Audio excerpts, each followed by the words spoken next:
ہم ان کی مدد لیں تاکہ بچوں کا ہم بچوں کی ذہن کو اگر ہم مضبوط کر سکتے ہیں تو ہم اسلام کے سہارے سے ہی مضبوط کر سکتے ہیں، کیونکہ ہمارے پاس اسلام ایک ایسی تقویت ہے جس سے دوری ہمارے بچوں کو کمزور کرے گی اور جس سے قربت ہمارے بچوں کو مضبوط بنائے گی. تو ہم اس موقع کو غنیمت جانتے ہوئے اپنے بچوں کو ذہنی طور پہ مضبوط کرنے کی کوشش کریں، کیونکہ ایک انسان، یہ کہا گیا ہے کہ اس بیماری میں زیادہ تر نقصان ان لوگوں کو پہنچا ہے جو لوگ ذہنی طور پہ پہلے ہی ختم ہو چکے تھے، یعنی جو پہلے ذہنی طور پہ بیمار تھے، جنہوں نے اپنی شکست ذہنی طور پہ قبول کر لی تھی، بعد میں پھر وہ جسمانی طور پہ اس کا نتیجہ انہوں نے بھگتا.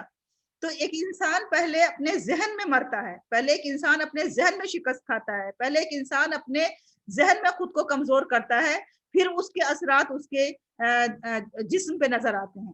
اس لیے ایک انسان کو ذہنی طور پہ مضبوط ہونا، دماغی طور پہ مضبوط ہونا بہت ضروری ہے، اور اس کے لیے بچوں کی بچپن سے ہی تربیت کرنا ضروری ہے کہ ہم انہیں کس طرح سے ذہنی طور پہ تقویت پہنچا سکتے ہیں اور ان کے ذہن کو مضبوط کر سکتے ہیں. اور اس میں ہماری اسلامی تربیت کا بہت عمل دخل ہوگا. اگر ہم اسلامی تربیت پہ دھیان دیں تو اسلامی تربیت کے ساتھ ساتھ میں آپ کو ایک اور بات کی طرف آپ کی توجہ دلا دوں کہ دیکھیے یہ جو دور ہے جس میں ہم گزر رہے ہیں 21 سینچری، اگر ہم کووڈ-19 کو مائنس کر کے ہم جنرلی اگر ہم بات کریں تو یہ 21 سینچری ایک ایسا دور ہے جس میں ڈگریوں کی نہیں، جس میں معلومات کی نہیں، بلکہ جس میں ہنر کی قدر ہوتی ہے. یہ ایک اسکل بیسڈ دور ہے جس میں کہ آپ کے اندر کیا صلاحیتیں ہیں، آپ کے اندر کیا ہنر ہے، اس کی پہچان کر کے اور تب اس کے حساب سے آپ کی قدردانی کی جاتی ہے. کوئی آپ کی ڈگریوں کو نہیں دیکھتا ہے، نہ ہی آپ کی کوئی نالج کو دیکھتا ہے، کیونکہ نالج تو ایک ٹپ پہ اویلیبل ہے. آپ جب چاہیں، جب آپ گوگل بابا کھولیے اور ایک یونیورسٹی، گوگل یونیورسٹی ہے، اس یونیورسٹی میں جائیے، وہاں ایک بٹن دبائیے، آپ کو انفارمیشن بہت سی مل جائیں گی. لیکن ان انفارمیشنز کو برتنے کی آپ کے اندر صلاحیت ہے کہ نہیں، وہ ہنر آپ کے اندر ہے کہ نہیں، وہ اس اسکل کی یہاں پہ قدر ہے. اس لیے ہم بچوں کو جس ایجوکیشن میں بھی ڈالیں، ہمیں اسکل بیسڈ ایجوکیشن کی طرف دھیان دینے کی ضرورت ہے. جو ہمارے بھائی یا جو ہماری بہنیں ایجوکیشن سے تعلق رکھتی ہیں، وہ اس کو بہت اچھی طرح سمجھتی ہوں گی کہ ایک اسکل ڈیولپمنٹ کی کسی بھی بچے کے لیے کتنی اہمیت ہوتی ہے، خاص طور سے آج کے دور میں. دیکھیے آپ دیکھیں گے کمپنیاں اپوائنٹ کرتی ہیں افراد کو، تو وہ کیا دیکھتی ہیں؟ وہ سب سے پہلے آپ کو ایک ٹاسک دے کے دیکھتی ہیں کہ آپ کے اندر اس ٹاسک کو کرنے کی صلاحیت ہے کہ نہیں ہے.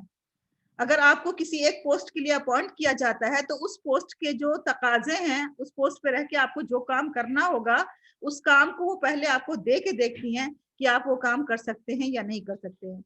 پھر وہ آپ سے گفتگو کر کے آپ کے کمیونیکیشن کو چیک کرتے ہیں کہ آپ کے اندر کمیونیکیشن کی صلاحیت ہے کہ نہیں. پھر وہ آپ کو ٹیم میں کام کرنے کو دے کر کے یہ دیکھتے ہیں کہ آپ کے اندر ٹیم ورک ہے کہ نہیں، آپ کولیبریشن میں کام کر سکتے ہیں کہ نہیں کر سکتے ہیں. پھر وہ آپ کو جو لائف اسکل سے ریلیٹڈ جو اسکلس ہے، وہ اسکلس آپ سے جاننے کی کوشش کرتے ہیں کہ کیا آپ ان سے اویئر ہیں، کیا آپ ان کو اپنی زندگی میں برتتے ہیں. تو وہ آپ کو پھر کیس اسٹڈیز دیتے ہیں، وہ آپ کو ایسی سچویشنز دیتے ہیں کہ اس میں آپ کا کیا ری ایکشن ہوگا. اس طرح سے وہ آپ کو پرکھتے ہیں پہلے، پھر اس کے بعد تب آپ کو کسی کمپنی میں جاب دیتے ہیں. تو اس لیے ہم جو کچھ بھی کریں، ہم بچوں کو جو بھی سکھا رہے ہیں، ہماری کوشش یہی ہونی چاہیے کہ ہم بچوں کو وہ اسکل ڈیولپ کر رہے ہیں. اگر ہم بچوں کی کمیونیکیشن اسکل ڈیولپ کر رہے ہیں تو ان کو وہ آیا کہ نہیں آیا، وہ کمیونیکیٹ کرنے کے لائق ہوئے کہ نہیں ہوئے. اگر ہم ان کی رائٹنگ اسکلس ڈیولپ کر رہے ہیں تو انہیں رائٹنگ اسکل آئی کہ نہیں آئی. اگر ہم ان کے اندر سیریشن کی اسکل ڈیولپ کریں تو ان کو سیریٹ کرنا آیا کہ نہیں آیا. اگر ہم ان کے اندر اور کریٹو رائٹنگ اسکلس ڈیولپ کر رہے ہیں تو وہ ان کو آیا کہ نہیں آیا. یہ ہمارا جو مطمع نظر ہے وہ کور کرنا نہیں ہونا چاہیے کہ سلیبس کور کر دیا اور پورا ہو گیا، بلکہ ہمارا یہ ہونا چاہیے کہ بچوں کے اندر وہ صلاحیت آئی کہ نہیں. یہ باتیں میں والدین کے سامنے اس لیے پیش کر رہی ہوں کیونکہ آج کل صحیح معنوں میں جو اصلی پارٹنر ہے ایجوکیشن میں، پہلے کہا جاتا تھا کہ جو ایجوکیشن ہے وہ ٹرائپولر ایکشن ہے، جس میں ایک طرف تو بچہ ہے، دوسری طرف اساتذہ ہیں، تیسری طرف والدین ہیں. یہ بہت پہلے سے ہم سنتے چلے آئے ہیں، جب سے ہم نے ایجوکیشن میں قدم رکھا ہم یہ سنتے چلے آئے. لیکن ہم نے اس میں والدین کی جو پارٹنرشپ ہے اسے کبھی بھی ایکٹیولی نہیں دیکھا کہ پارٹنرشپ والدین کی ایکٹیولی ہو رہی ہو. زیادہ سے زیادہ والدین کی پارٹنرشپ کہاں تک تھی؟ زیادہ والدین کی پارٹنرشپ تھی کہ وہ پی ٹی ایم میں آ جاتے تھے, وہ کچھ سجیشنز باکس میں سجیشنز ڈال دیے انہوں نے, کبھی انہوں نے اینول ڈیز اٹینڈ کر لیا, اور اس طرح کی مختلف چیزیں وہ کرتے تھے. لیکن اب اگر ہم اس دور کی بات کریں تو اس دور میں جو والدین کی پارٹنرشپ ہے وہ صحیح معنوں میں نظر آئی ہے, جبکہ وہ برابر سے بچوں کے ساتھ علم کے لیے موجود ہیں, برابر سے بچوں کے ساتھ وہ سکھانے کے لیے موجود ہیں کہ بچہ کیا کر رہا ہے وہ اسے اچھی طرح سے سمجھ رہے ہیں کہ بچے کو اسکول میں کیا سکھایا جا رہا ہے. تو یہ جو پارٹنرشپ والدین کی ہے, اس لیے والدین کو یہ سمجھنا ضروری ہے کہ بچوں کو جب ٹیچرز پڑھا رہی ہیں تو کیا پڑھا رہی ہیں, وہ ان کو معلوم ہونا چاہیے کہ ہمیں چیک کیا کرنا ہے, کس بیسس پہ کرنا ہے, کس طرح سے کرنا ہے. اس لیے انہیں اسکل ڈیولپمنٹ کے بارے میں جاننا اشد ضروری ہے, وہ جانیں کہ ہمارے بچے کی اسکل میں اضافہ ہو رہا ہے یا نہیں ہو رہا ہے. دیکھیے کہا جاتا ہے کہ کانفیڈینس از کی ٹو سکسیس, اور میں اس کا اپنی ذاتی زندگی کے تجربات کی روشنی میں آپ کو یہ بتا سکتی ہوں کہ یہ بات بالکل برحق ہے. جہاں پہ آپ کی صلاحیت نہیں کام آتی ہے, جہاں پہ آپ کا علم نہیں کام آتا ہے, جہاں پہ آپ کی نالج نہیں کام آتی ہے, وہاں پہ آپ کا اعتماد کام آتا ہے. یہ اور بات ہے کہ اعتماد آتا ہی جب ہے جب آپ کے اندر صلاحیت ہو, ورنہ تو اعتماد آ ہی نہیں سکتا آپ کے اندر. تو بچوں کو پر اعتماد بنانے کے لیے ضروری ہے کہ ہم بچوں کا احترام کریں, ہم بچوں کی عزت کریں, ہم اسے ایک سیپریٹ آئیڈینٹی سمجھیں. ہم یہ سمجھیں کہ وہ بھی ایک انسان ہے جس کے اندر ایک دماغ ہے, دل ہے, جذبات ہیں, احساسات ہیں, وہ فیل کرتا ہے, اور اسی حساب سے ہم بچوں کو ڈیل کریں. اس کی عزت نفس پہ ٹھیس نہ پہنچائیں, ہم اس کی عزت نفس کو کبھی مورد الزام نہ ٹھہرائیں, بلکہ ہمیشہ یہ کوشش کریں کہ اسے بہت ہائی اسپرٹ میں رکھیں. اگر اس سے غلطی بھی ہو جائے تو درگزر کر کے اسے اکیلے میں بلا کر کے سمجھا دیں, لیکن سب کے سامنے ڈانٹ ڈپٹ کرنا, سب کے سامنے ذلیل کرنا, سب کے سامنے جھڑک کے بات کرنا, اس طرح کی چیزوں کو اگر ہم اوائڈ کریں گے تبھی ہمارے بچے پراعتماد ہو سکتے ہیں. اگر ہم اس طرح کی چیزیں نہیں کریں گے, کیونکہ میں نے کئی دفعہ ایسا دیکھا ہے کہ جب بھی ہم والدین کے سامنے بچوں کی کوئی بات بھی کرتے ہیں, ان کی ادنا سی اگر کوئی شکایت بھی ہوتی ہے یا کوئی ایسی بات ہوتی ہے جس میں بچوں کی نہیں انہی کی غلطی ہے, جیسے کہ اسکول میں لیٹ لے کر کے آنا بچوں کو, یا ہوم ورک نہ کمپلیٹ کرا کے لانا, اس طرح کی باتیں ہوتی ہیں, تو اس میں ہم نے دیکھا ہے کہ بسا اوقات ایسا ہوتا ہے کہ والدین وہی بچوں کو جھڑکنا شروع کر دیتے ہیں, ڈانٹنا شروع کر دیتے ہیں. ایک بار تو ایسا ہوا کہ میرے سامنے میری پرنسپل آفس میں ہی انہوں نے مارنا شروع کر دیا بچے کو, تو میں اتنا گھبرا گئی کہ میں والد کو پکڑوں یا بچے کو پکڑوں, دونوں میں سے کس کو سنبھالوں اور کس کو سمجھاؤں. تو بچوں کو اس طرح سے ڈانٹ ڈپٹنے سے, جھڑکنے سے, انہیں ذلیل کرنے سے ہمیشہ بچے کا اعتماد کہیں ختم ہو جاتا ہے.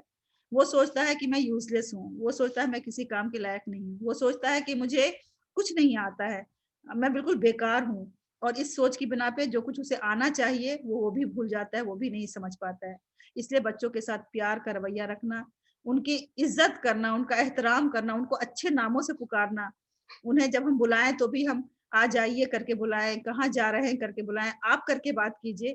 کیونکہ ایک تو ہماری زبان بھی خراب ہوتی جا رہی ہے بہت زیادہ یہاں دوسرے کلچرز کے امتزاج کی وجہ سے, اور ہم اپنی اردو تہذیب کو بھولتے جا رہے ہیں. لیکن ہمیں اپنے گھروں میں اس تہذیب کو برقرار رکھنے کے لیے بچوں کے ساتھ آپ سے بات کرنا ہے, احترام کے ساتھ بات کرنا ہے, عزت کے ساتھ بات کرنا ہے, اور اپنے شوہروں کی بھی عزت کرنی ہے, اپنی بیویوں کی بھی عزت کرنی ہے. کیونکہ اگر شوہر اور بیوی دونوں میں سے کوئی بھی اگر ایک دوسرے کی عزت نہیں کرتے ہیں, اس کا براہ راست بچوں کے ذہن پہ اثر ہوتا ہے, اور پھر وہ سوچتے ہیں کہ اگر ڈیڈی عزت نہیں کرتے ہیں تو وہ ڈیڈی سے متنفر ہو جاتے ہیں, اگر ممی نہیں کرتی ہیں تو ممی سے متنفر ہو جاتے ہیں, اور اس طرح سے یہ ان کی شخصیت کو بگاڑنے کا ایک سبب بن جاتا ہے. تو محترم والدین جو بھی یہاں پہ ہمارے ساتھ موجود ہیں, میری اس بات کو دھیان میں رکھیں کہ کبھی بھی بچوں کو ذلیل نہ کریں. مطلب ڈانٹنا تو ٹھیک ہے, آپ ایک حد تک ڈانٹ سکتے ہیں, انہیں اکیلے میں بلا کے سمجھا سکتے ہیں, لیکن ایک حقارت کے ساتھ جو ذلیل کرنا ہوتا ہے اس کو اوائڈ کریں, اور کبھی بھی کمپیریزن نہ کریں. دیکھیے ہر بچہ اپنی صلاحیت کے ساتھ پیدا ہوا ہے, خدا نے ہر ایک کو الگ الگ صلاحیتیں دی ہیں, اور وہ اپنی صلاحیت کے اعتبار سے ہی پرفارم کرے گا جیسا بھی پرفارم کرے گا. بہت سے ایسے بچے اسکولوں میں ہم نے دیکھے جسے ہم ایسا سوچتے تھے کہ یہ ناکارہ ہے, یہ کچھ نہیں کر پائے گا, لیکن آج وہ بچے دنیا میں نام روشن کر رہے ہیں, بہت ہی کامیاب ہیں وہ بچے. تو ہمارا اسیسمنٹ بچوں کے لیے ضروری نہیں کہ 100% صحیح ہو, چاہے والدین کا چاہے اساتذہ کا.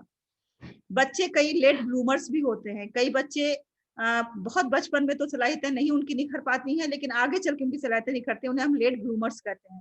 تو ہمیں انتظار کرنا چاہیے بچوں کے نکھرنے کا, ان کے بلوم کرنے کا, ان کی صلاحیتوں کے کھل کے سامنے آنے کا.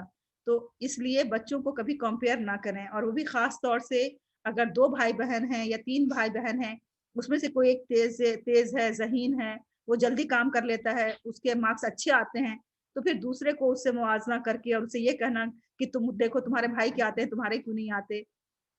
اس طرح کی تمام چیزیں ہمیں پرہیز کرنے کی ضرورت ہے. اس سے بچے کی خود اعتمادی کمزور ہو جاتی ہے اور بچہ پھر خود کو یوز لیس سمجھنے لگتا ہے.